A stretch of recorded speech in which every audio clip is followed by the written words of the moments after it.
take a look and take in the view.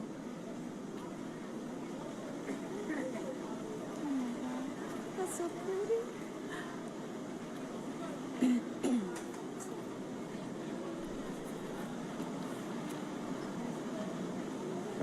That's the G3 there.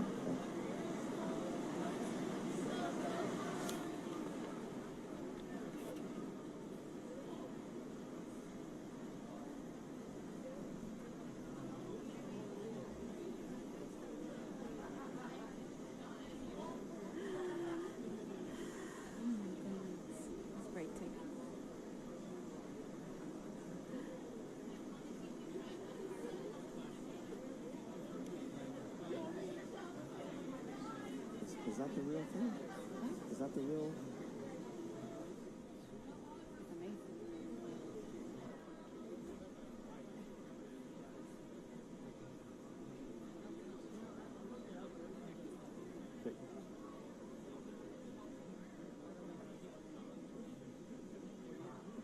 We're going to keep that up and then we're going to do reactions.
Okay, so as the moon has now moved, the sun is appearing again, and we can see the diamond ring. It's amazing. It's fantastic. You see the outer edge. I see prominences, little red pieces of chromosphere from the lower atmosphere. This is amazing. This is absolutely amazing. Jody, what we got? That looks pretty cool. I mean, it's breathtaking. I just, even seeing it right now through the TV, it's just an amazing thing to see. I cannot imagine what we're going to feel here in South Carolina when we have our chance. Well, I hope we have our chance. You know, Sean, you know, get that weather up here looking good here in Charleston.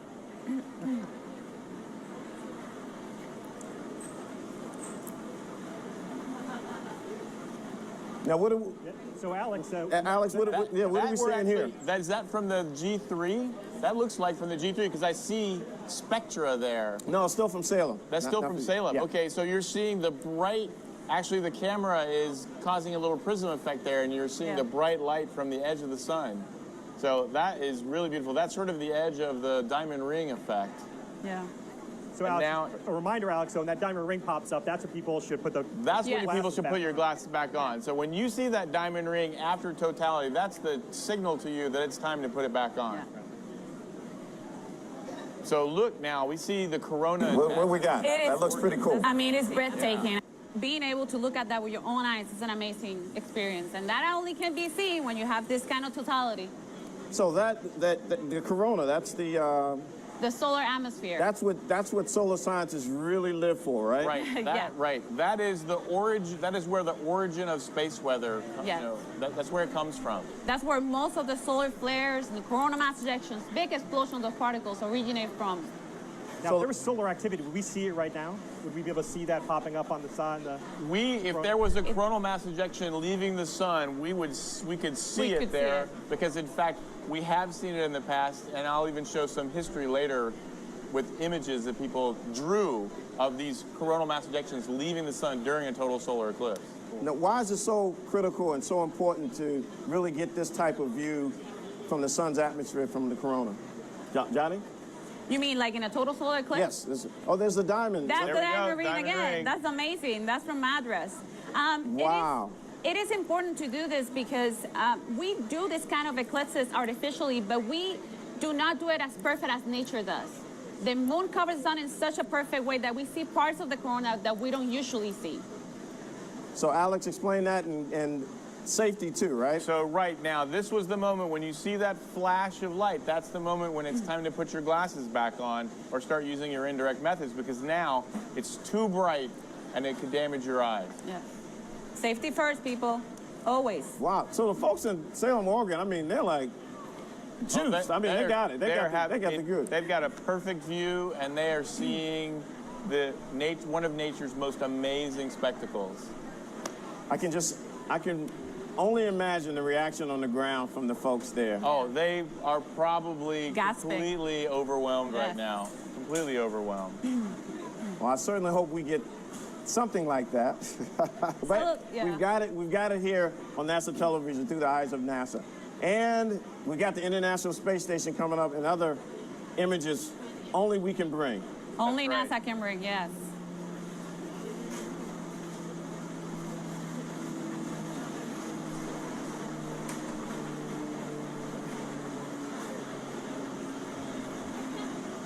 Now, is it completely dark, or is it coming out? No, It's what's coming happening now is the filters are back on, the safe solar filters for the telescope, and now you see the crescent, which is the sun, basically now being revealed after the eclipse. So we're now back to the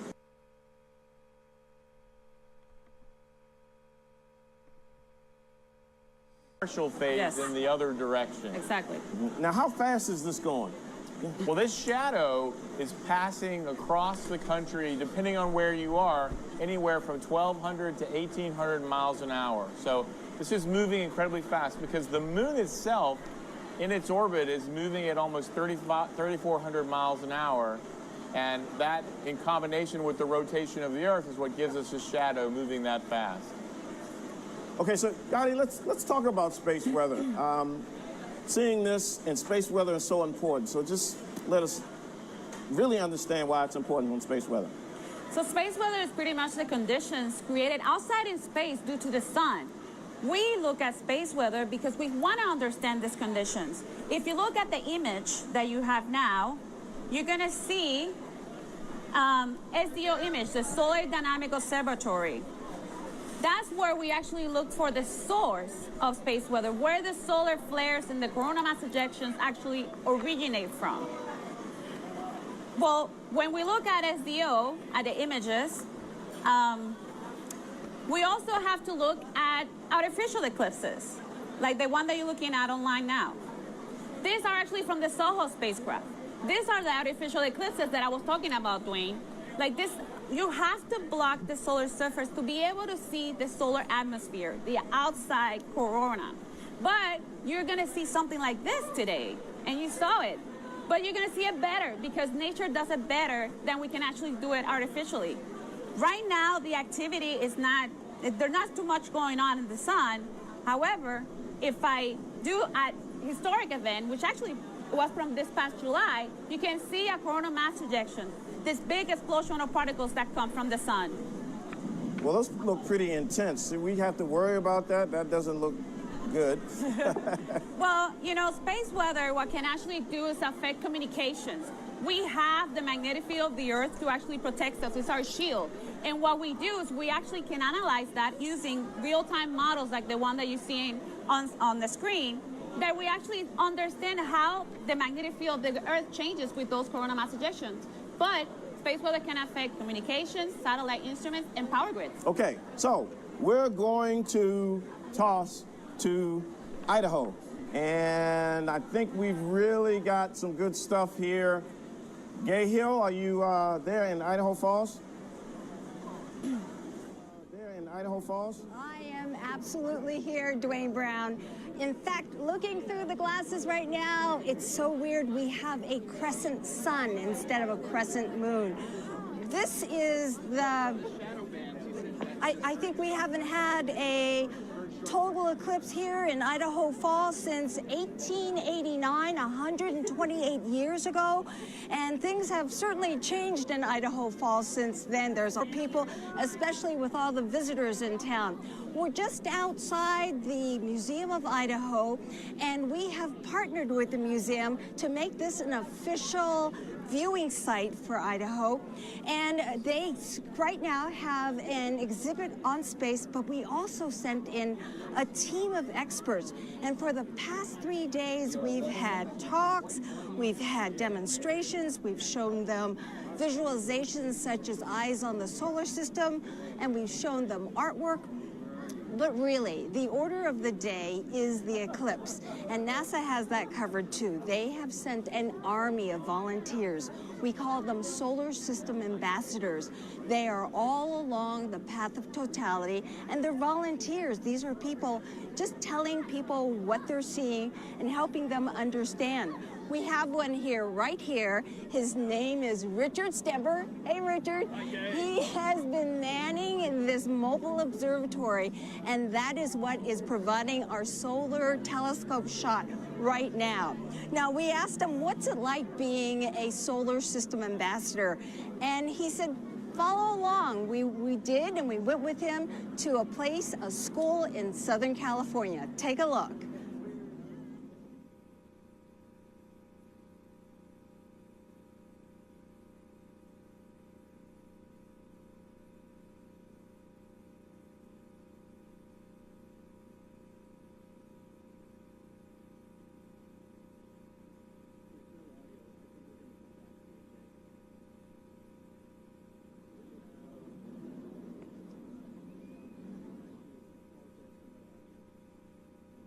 All right, we apologize. There is no audio on that video, but it talks about the solar system ambassadors. There are about 720 in the United States.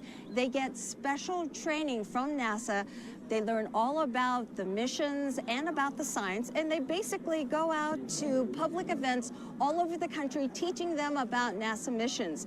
If you would be interested in becoming a solar system ambassador yourself, you can. We have a website. Look it up, Solar System Ambassadors. It is a NASA website, and starting September 1 through the end of the month, you can sign up to be a solar system ambassador. So check it out on the web, Solar System Ambassador. With me now is Jim Green. Jim Green is the head of planetary science for NASA. He's in charge of all planetary missions and asteroids. This guy knows his stuff. Let's talk about this. Now, you see this eclipse that doesn't happen. It happens once in a lifetime. Wow. But as a scientist, you see it as an opportunity. Oh, absolutely. I mean, we're getting the eerie feeling right now, but when we launch balloons, and there'll be 57 balloons along the path, 30 of which are going to have a planetary experiment on them. And we have video of this. Now, just a few days ago, we had a crew here. They did a test launch for us, and they sent up an imaginary payload for us just to see how it all works. You have actual scientific experiments going up. We do. We have a bacillus. It's a harmless bacteria. We have on 30 balloons 2 coupons where the bacteria will be sprayed. One will stay on the ground, one will be affixed to the balloon. It then will go up to 100,000 feet above the ozone. So the ultraviolet light, also blocked a little bit by the moon, is just like Mars. In addition to that, the temperature and pressure will be just like Mars. So when the balloon goes up higher and bursts, comes down, we'll retrieve that coupon off the balloon, match it with the one on the ground, and then we'll see how many survive. Now, why is that information so critical for Mars research? Well, this bacteria is pretty much everywhere. It's very hardy, and it probably has made its way to Mars, perhaps even on our rovers. And I would like to know if that environment is so harsh that it would eliminate that bacteria or not. All right. I'm being selfish. I have never seen a total eclipse. And I'm sorry, I would love to talk to all of you people, but I want to put on my glasses too and take a look. Can we continue this conversation? I have to do this too. All right, and watch, and we can talk. All right, Oh, so what we a still... little sliver. Just a little sliver of the sun right now. And let's talk about this. Why is this so rare? Well, you know, the plane of the moon relative to the Earth-Sun line is tilted by 5 degrees, and so there's only 2 places where the moon and the Earth and Sun are on that same line. And that's why every 18 months or so we get an eclipse. 1 minute away. Wow. The crowd is getting excited. Oh, it's already so Oh, eerie. wow, it just got dark all around us. And you can feel the temperature getting colder Oh, here. yeah. The winds are really picking up. You know, this dark area, the winds are just flowing in. Oh, you can, it's just a tiny, tiny sliver right now. It's all closing up. There it goes. It's going. Getting smaller.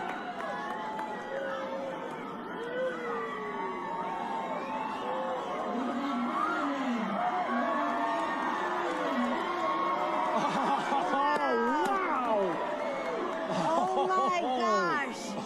Oh, look at the ray structure. You can't get that on film. There's Venus. Oh wow. There's Venus. Oh, wow. Wow. Oh, look at that ray structure. You were saying this is the only way you can see the atmosphere. Yeah, that lower part of the corona is really even hard from space to see. Wow. Wow.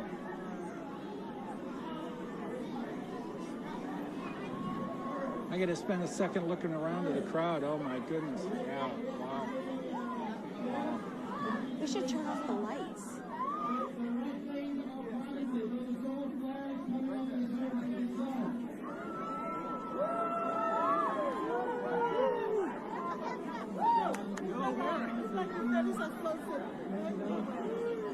All right.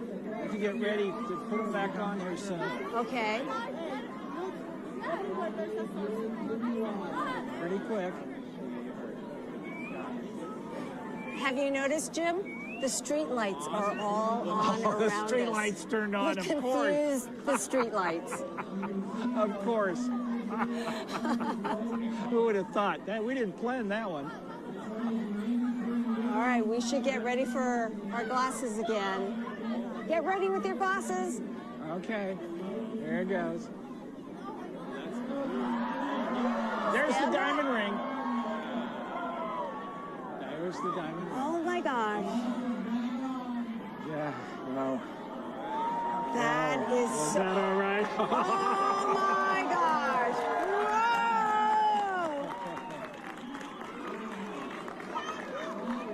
Whoa! Oh, that's brilliant. All right. Wow. Okay, glasses back on. Wow. Too brief. Too brief. Too brief. Okay.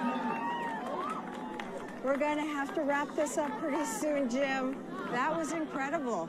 Way too brief. Yeah. Way too brief. We got 1 minute, 50 seconds. Yeah. That was all we had. Why is it that some parts of the country